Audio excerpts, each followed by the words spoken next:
నీవు నా పక్షమున వ్యాజ్యమాడి నాకు న్యాయము తీర్చుదువు. నీవు సింహాసనాసీనుడివై న్యాయమును బట్టి తీర్పు తీర్చుచున్నావు.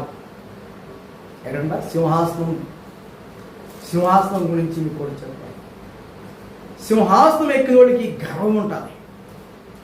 సింహాసనం మీద ఉన్న వాడికి అహంకారం ఉంటుంది. అహంకారం ఏం చేస్తుందో మీకు ఇప్పుడు ముందు మీకు తెలియజేస్తాను. సింహాసనం మీద ఉన్న వాడి నుంచి పసిపిల్లవాడి వరకు కూడా ప్రాణాలు పోయినటువంటి సంఘటనలో మనం బైబిల్ గ్రంథంలో చూడగలము. నిన్ను ఆశ్రయించు వారు నీవు ఏం చేస్తాడు? విడిచిపెట్టువాడు కావు. ఏం చేస్తాడు ఆయన?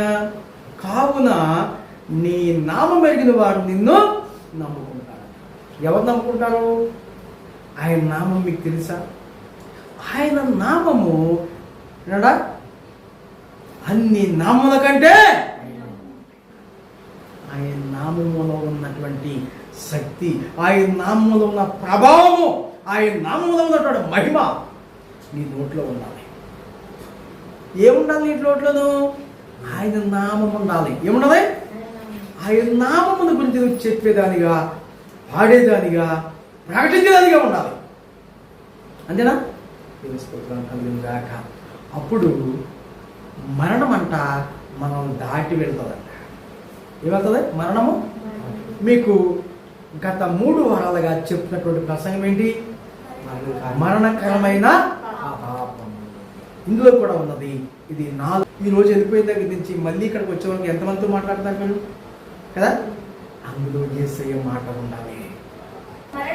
మరణ ద్వారమున ప్రవేశించకుండా నన్ను ఉద్ధరించువాడా.